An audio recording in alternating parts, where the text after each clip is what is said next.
देहरादून में मेरा वोट मेरा अधिकार को लेकर कांग्रेस की बैठक। कांग्रेस प्रदेश अध्यक्ष करण माहरा रहे मौजूद। निकायों में मेरा वोट मेरा अधिकार अभियान चलाने की कही बात। देहरादून में स्वच्छता रैंकिंग में सुधार के लिए लगातार प्रयास जारी। स्वच्छ सर्वेक्षण के तहत लोगों से लिया जा रहा फीडबैक। स्वच्छता रैंकिंग में निभाएंगे महत्वपूर्ण भूमिका। चारधाम यात्रा की सुरक्षा को लेकर प्रशासन अलर्ट। बिना सत्यापन के रहते पकड़े 42 परिवार, 4,20,000 का लगाया जुर्माना। हरिद्वार पुलिस को मिली बड़ी सफलता। जुड़वा बच्चों की मौत मामले का किया खुलासा। मामले में बेरहम कलयुगी मां गिरफ्तार। और ऋषिकेश में बैराज जलाशय में मिले महिला पुरुष के शव। संदिग्ध परिस्थितियों में दोनों हुए थे लापता। मामले की जांच में जुटी।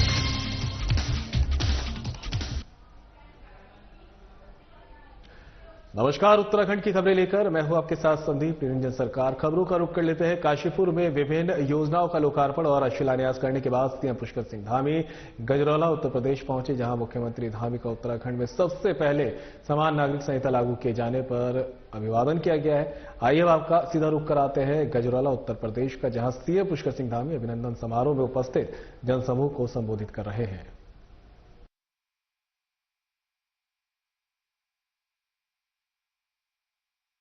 हर चुनाव में वहां सरकार बदल जाती है। चुनाव होगा, अगर इस पार्टी की सरकार है तो दूसरी पार्टी की बनेगी, दूसरी पार्टी की है तो फिर पहली वाली पार्टी की बन जाएगी। ऐसा क्रम 4 चुनावों में लगातार चलता रहा। भाइयों बहनों, पहली बार हमारे प्रधानमंत्री मोदी जी के नेतृत्व एवं मार्गदर्शन में उत्तराखंड की जनता ने यह मिथक तोड़ दिया, ये परिपाटी बदल दी और एक इतिहास बना दिया। भारतीय जनता पार्टी की सरकार को दोबारा मौका देकर काम करने का अधिकार दे दिया। ये सम्मान उन माताओं बहनों का है। कल ही हमने अंतर्राष्ट्रीय महिला दिवस मनाया है और हम महिला अधिकारों की बात करते हैं। भाइयों बहनों, ये समान नागरिक संहिता का कानून जो पूरे देश की 50% आबादी है, जिसके बारे में बहुत सुंदर गीत हमारी बहनों ने यहां पर गाया था अभी, ये उस 50% आबादी मातृशक्ति के लिए 100% का कानून कोई कानून है तो समान नागरिक संहिता का कानून है।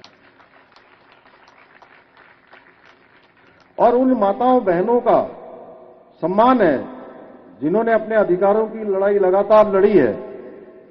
ये सम्मान उन संविधान निर्माताओं का है, बाबा साहब अंबेडकर समेत देश का संविधान बनाने वालों का सम्मान है, जिन्होंने संविधान के अनुच्छेद 44 में समान नागरिक संहिता की कल्पना को स्थान देकर एक समरस समाज का स्वप्न देखा था। भाइयों बहनों, आदरणीय प्रधानमंत्री जी के नेतृत्व में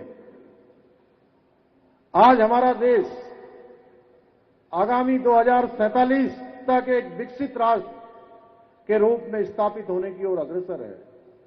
लगातार हम उस दिशा में आगे बढ़ रहे हैं। एक एक करके हमारे संकल्प सिद्ध हो रहे हैं। भारत लगातार आगे बढ़ रहा है। पूरी दुनिया के अंदर भारत की वैश्विक पहचान बढ़ रही है। हमारी ताकत बढ़ रही है। हमारे को पहले से कहीं अधिक मान्यता मिल रही है।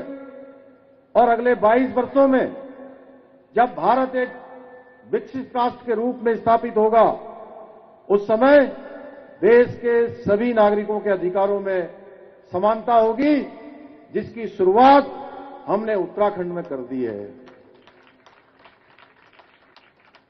आदरणीय प्रधानमंत्री जी से मार्गदर्शन लेकर लागू की गई ये समान नागरिक संहिता पूर्ण रूप से संविधान सम्मत होने के साथ साथ बाबा साहब भीमराव अंबेडकर जी के सपनों को भी साकार करती है। अगर मैं एक वाक्य में कहूं तो समान नागरिक संहिता जाति, धर्म, लिंग आदि में अंतर के आधार पर कानूनी मामलों में होने वाले भेदभाव को खत्म करने का एक संवैधानिक उपाय है।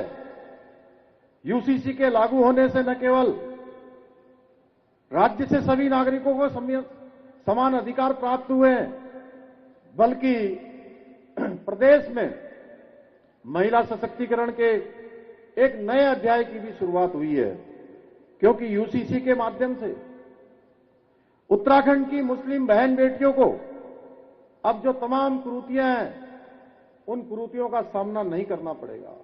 हलाला का सामना नहीं करना पड़ेगा, इज्जत का सामना नहीं करना पड़ेगा, बहु विवाह, बाल विवाह और 3 तलाक जैसी कुरीतियों से मुक्ति मिलेगी। इसके साथ ही अब कोई महिला उत्तराधिकार या संपत्ति के अधिकार में भेदभाव का भी उसको शिकार नहीं होना पड़ेगा, उसकी उपेक्षा का शिकार नहीं होना पड़ेगा। इतना ही नहीं, समान नागरिक संहिता से जो न्यायिक प्रक्रिया है वो सरल होगी, तेज होगी, निर्णय तेज गति से होंगे। तो अब खबरों में आगे बढ़ते हैं। देहरादून से खबर सामने आ रही है, जहां पर बीजेपी प्रदेश कार्यालय में प्रेस कॉन्फ्रेंस की गई है। केंद्रीय जनजातीय कार्य मंत्री जुएल ओराम ने प्रेस वार्ता की। देश के बजट को ऐतिहासिक और आत्मनिर्भर भारत निर्माण का बताया दस्तावेज। जनजातीय क्षेत्रों को सशक्त करने वाला है केंद्रीय बजट, ये कहना है जुएल ओराम का। सशक्त और समृद्ध उत्तराखंड बनाने वाला बजट में की गई दोगुनी बढ़ोतरी। विकसित भारत निर्माण में जनजातीय क्षेत्रों की सक्रिय सहयोगात्मक भूमिका। बजट में गरीब, किसान, युवा और महिलाओं पर विशेष फोकस।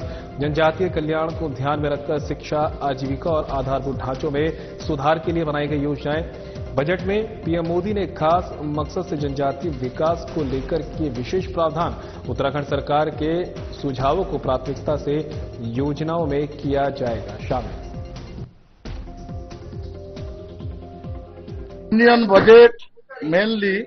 यूनियन बजट मेनली 4 बिंदु में पूरा थ्रस्ट देता है। उसमें से एक है एग्रीकल्चर में, दूसरा है एमएसएमई में, तीसरा है इन्वेस्टमेंट में और चौथा है एक्सपोर्ट।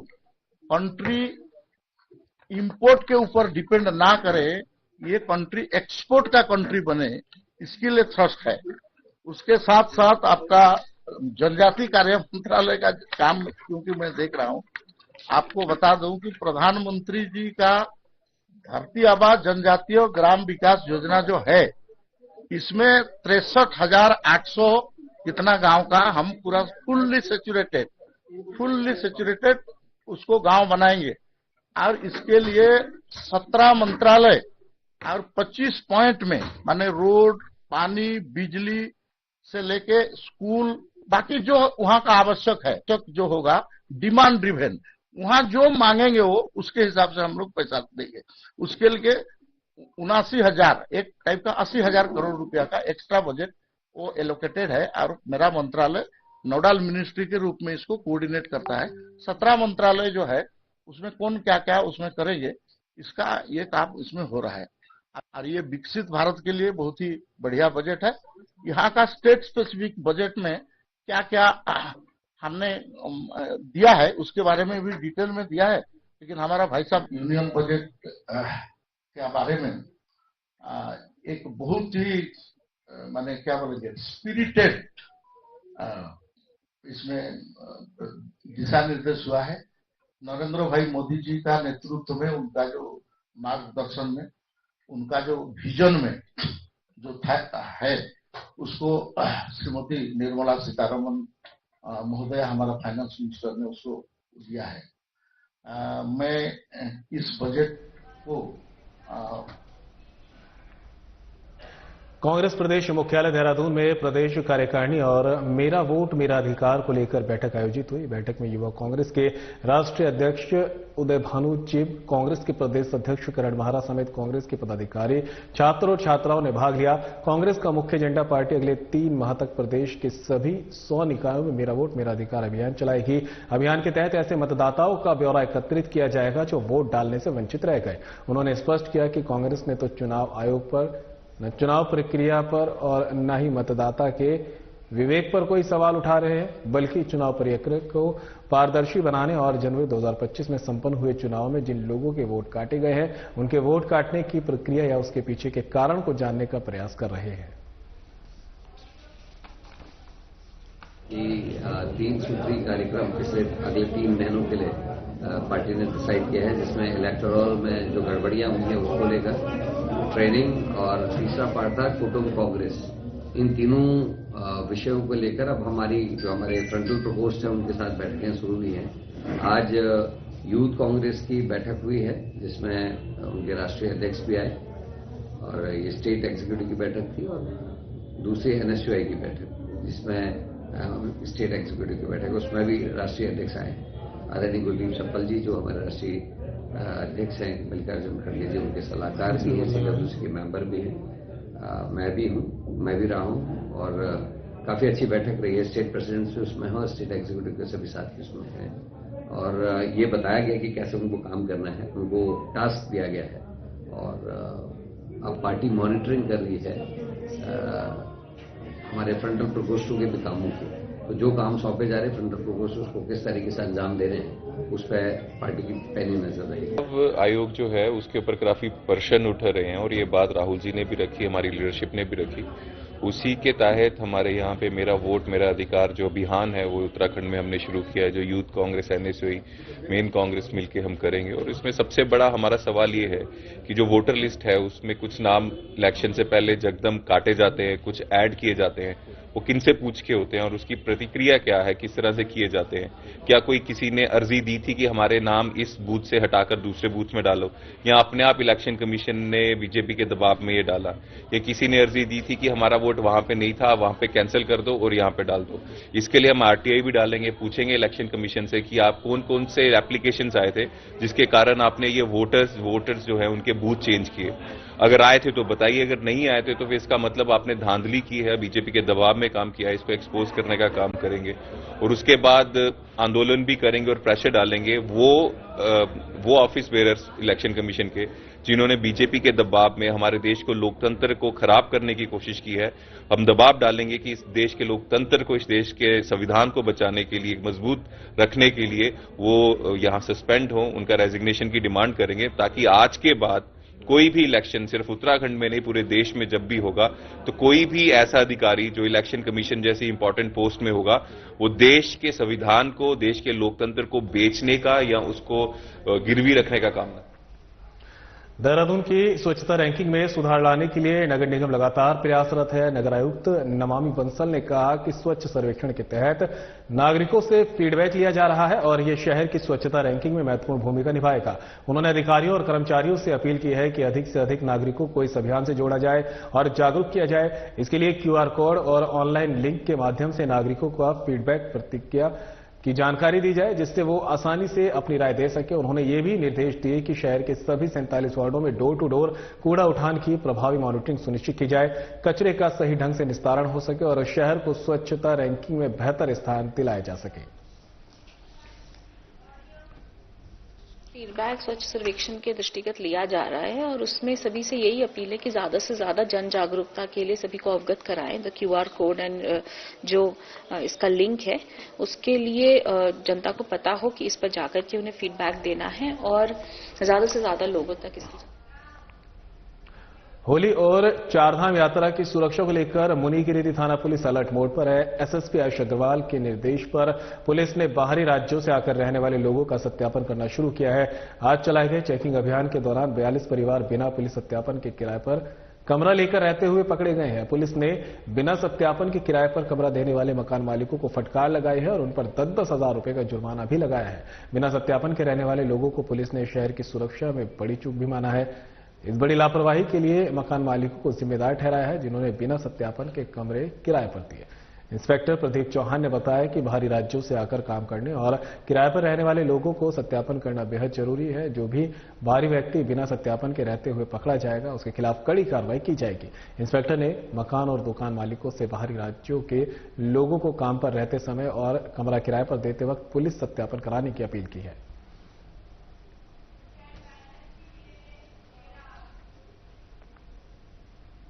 हरिद्वार के थाना सिडकुल क्षेत्र में 11वीं कक्षा की छात्रा के लापता होने के मामले को लेकर सैकड़ों लोगों ने सिडकुल थाने का घेराव किया। छात्रा गणेश विहार कॉलोनी की निवासी है। युवती के लापता होने को लेकर उसके पिता विजय पुण्य ने स्कूल संचालकों पर गंभीर आरोप लगाया, जिसको लेकर युवती के परिजनों और मोहल्ले वालों ने थाना सिडकुल का घेराव किया। युवती के परिवारजनों का रो रो कर बुरा हाल है। ये घटना सिडकुल थाना क्षेत्र में लगातार नाबालिग छात्राओं के साथ अपराध की वारदातों में बढ़ोतरी के बीच हुई है। थाने का घेराव कर रहे लोगों ने पुलिस और स्कूल प्रशासन पर लापरवाही के गंभीर आरोप लगाए हैं। साथ ही मामले में सख्ती से कार्रवाई करने की मांग की है।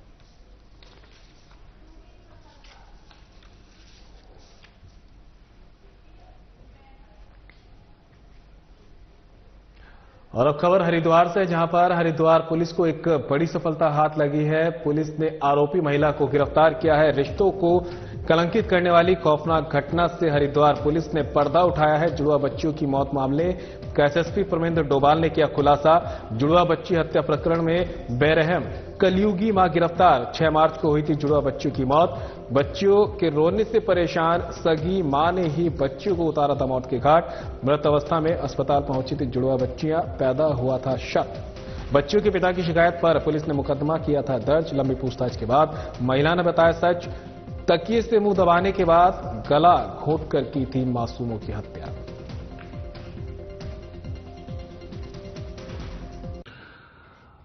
6 मार्च को डिस्ट्रिक्ट कंट्रोल के माध्यम से थाना ज्वालापुर में एक सूचना मेमो प्राप्त हुआ था कि जिसमें डिस्ट्रिक्ट हॉस्पिटल में 2 बच्चियां आई थी जिनको उस समय मृत अवस्था में वहां लाया गया था। पुलिस के द्वारा इसमें दोनों बच्चियों की संदिग्ध परिस्थितियों में मौत के कारण इनकी पोस्टमार्टम को तत्काल कराया गया। उसी बीच पुलिस के द्वारा इन दोनों बच्चियों की परिजनों से इस संबंध में पूछताछ की गई और बच्चियों की मौत को पुलिस ने संदिग्ध मानते हुए जो बच्चियां हैं इनके पिताजी की ओर से महेश सकलानी जी की ओर से एक पुलिस के द्वारा तहरीर और संदिग्ध परिस्थितियों का हवाला देते हुए एक अभियोग पंजीकृत किया गया था। पुलिस ने तत्काल सभी पहलुओं की जांच करते हुए आसपास के सीसीटीवी फुटेज वगैरह को भी इसमें चेक किया। बाद में जब पीएम रिपोर्ट के बाद दोनों ही बच्चियों की मौत दम घुटने से और गला दबाने से पाया गया। पुलिस के द्वारा तत्काल इसमें जो भी आसपास के संदिग्ध थे उनसे पूछताछ की गई।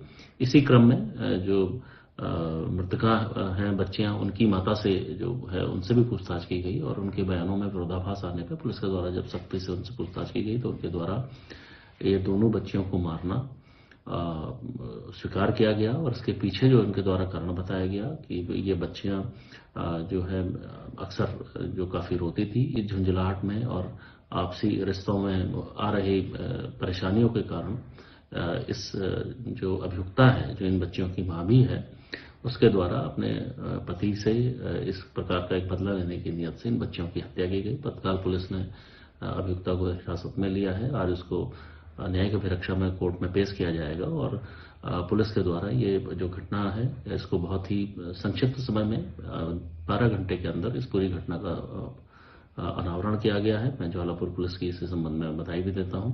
उनके द्वारा बहुत ही इस प्रकार के बहुत महत्वपूर्ण जो केस है जिसमें जो सामाजिक जो सरोकार हैं उसके साथ साथ पारिवारिक जो इक्वेशंस हैं उसको ध्यान में रखते हुए सही केस का खुलासा किया गया है। ऋषिकेश के बैराज जलाशय में लक्ष्मण झूला थाना पुलिस और एसडीआरएफ की टीम ने एक महिला और पुरुष का शव बरामद किया। दोनों शवों की शिनाख्त हो गई है। पुलिस ने पोस्टमार्टम कराने के बाद शवों को परिजनों के हवाले कर दिया है। एसडीआरएफ के इंस्पेक्टर कविंद्र सजवाण ने बताया कि लक्ष्मण झूला थाना पुलिस की सूचना पर एसडीआरएफ की टीम बैराज जलाशय पहुंची, जहां एक के बाद एक 2 शवों को एसडीआरएफ की टीम ने जलाशय से बाहर निकाला, जिनमें एक महिला और एक पुरुष का शव मिला है। लक्ष्मण झूला थाने के एएसआई भानु प्रताप सिंह ने बताया कि मृतकों की पहचान 28 वर्षीय रोहित पवार निवासी स्वीत गांव पौड़ी गढ़वाल के रूप में हुई है, जबकि महिला की पहचान 28 वर्षीय नीमा देवी निवासी हिंडोला खाल देवप्रयाग टिहरी गढ़वाल के रूप में हुई है। रोहित दिल्ली की एक कंपनी का कर्मचारी था जो 1 मार्च को ऋषिकेश पहुंचा था और फिर उसका मोबाइल बंद हो गया। घर नहीं पहुंचने पर दिल्ली में रोहित की गुमशुदगी दर्ज की गई। रोहित गंगा में कैसे पहुंचा, पुलिस इसकी जांच कर रही है। वहीं हिंडोला खाल के थाना प्रभारी नरेंद्र गहलावत ने बताया कि नीमा संदिग्ध परिस्थितियों में घर से लापता हो गई थी, जिसकी गुमशुदगी दर्ज है। जांच में पता चला कि नीमा देवप्रयाग संगम पर नहाने के दौरान गंगा में बही है, जिसकी काफी समय से तलाश की जा रही थी।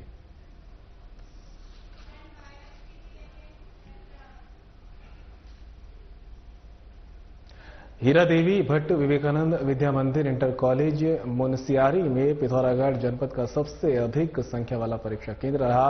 परीक्षा केंद्र में कुल 277 परीक्षार्थी पंजीकृत, जिनमें से 182 परीक्षार्थी उपस्थित रहे। परीक्षा खंड शिक्षा अधिकारी DL आर्या की उपस्थिति में शांतिपूर्ण ढंग से संपन्न हुई।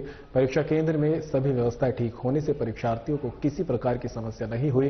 केंद्र व्यवस्थापक नवीन चंद्र शर्मा ने परीक्षा संपन्न कराने के लिए विभागीय अधिकारियों, पुलिस प्रशासन और सहयोगी सभी कर्मचारियों का आभार व्यक्त किया।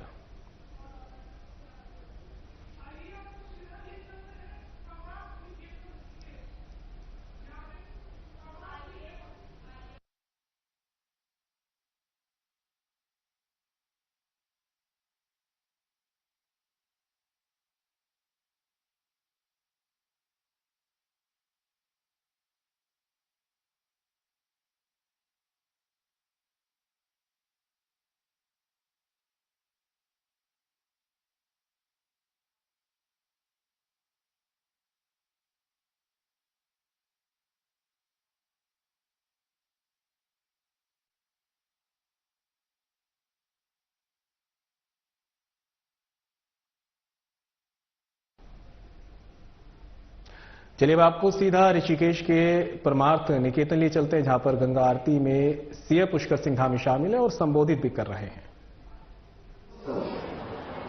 जिसको मां गंगा का मायका कहते हैं, मां गंगा का जो मायका है, हर्षिल क्या बोलते हैं स्वामी जी उसको? नहीं, हर्षिल तो नाम है, मायके को क्या बोलते हैं? मदर्स होम ऑफ मां गंगा। और उन्होंने वहां से पूरे देश के लोगों को, पूरी दुनिया के लोगों को एक आह्वान किया है कि आप देवभूमि उत्तराखंड आइए। ये केवल योग के लिए ही नहीं, केवल पर्यटन के लिए ही नहीं, टूरिज्म के लिए ही नहीं, ये केवल अध्यात्म के लिए नहीं, ये एक बहुत अच्छे शुभ कार्य के लिए भी दुनिया के सबसे अच्छे डेस्टिनेशन में से एक डेस्टिनेशन है, वेडिंग डेस्टिनेशन। यहां पर वेडिंग डेस्टिनेशन के लिए भी लोगों को आमंत्रित किया है। बड़े बड़े जो हमारे कॉर्पोरेट्स हैं, उनके बड़े बड़े सेमिनार, उनके बड़े बड़े ट्रेनिंग प्रोग्राम, उसके लिए भी देश दुनिया को उन्होंने इन्विटेशन दिया है यहां से, किसी मां गंगा की भूमि से। और इसके साथ साथ हमारे पूज्य स्वामी जी जो काम कर रहे हैं, जैसे इन्होंने पूरी दुनिया के लोगों का यहां पर एक कोऑर्डिनेशन किया है। मां हमारे पूज्य साध्वी भगवती जी ने किया है, इनके पूरी टीम ने किया है यहां पर। उसी प्रकार देश के जितने हमारे संतजन हैं, साधु हैं, बड़े बड़े धर्माचार्य हैं, योगाचार्य हैं, उन सबका भी आह्वान किया है कि वह भी आए और इस देवभूमि में लोगों के इस सबके प्रेरणा के लिए, उनके प्रोत्साहन के लिए, उनके स्किल के लिए जो कार्यक्रम करते हैं, वो कार्यक्रम यहां देवभूमि में कर सकते हैं। मैंने तो अभी जया किशोरी जी से भी निवेदन किया कि वैसे तो पूज्य स्वामी जी बता रहे थे यहाँ तो आते ही रहते हैं, लेकिन आपके भी अन्य जगह पर भी हमारे यहाँ कार्यक्रम लोग अगर आपके आए तो यहाँ पर पूछ सकते हैं। ऐसे अनेक कार्यक्रम में बोलूंगा तो लंबा बोल सकता हूँ, काफी सारे विषय हैं। और इस बार हमने honourable prime minister Narendra Modi ji के लीडरशिप देवभूमि उत्तराखंड में, जो दुनिया के देशों में विंटर टूरिज्म होता है, उस विंटर टूरिज्म की भी यहां शुरुआत की है। और उसके बहुत सारे रीजन आपको जो स्वामी जी हमेशा बोलते हैं, और हमने इस बार शुरुआत की है। तो पूरे देश के अंदर जब विंटर के समय में सन कहीं दिखाई नहीं देते, कहीं उनके दर्शन नहीं होते हैं, उस समय इस मां गंगा की भूमि में, योग की भूमि में, आयुष की भूमि में इस पर्वतों की भूमि में, ग्लेशियर की भूमि में और इस देवभूमि में पूरे 12 महीने भगवान सूर्य अपने दर्शन देते हैं और शानदार, जिसको हमारे प्रधानमंत्री जी ने कहा, धाम टापू पर्यटन। धाम माने धूप और पर्यटन माने टूरिज्म।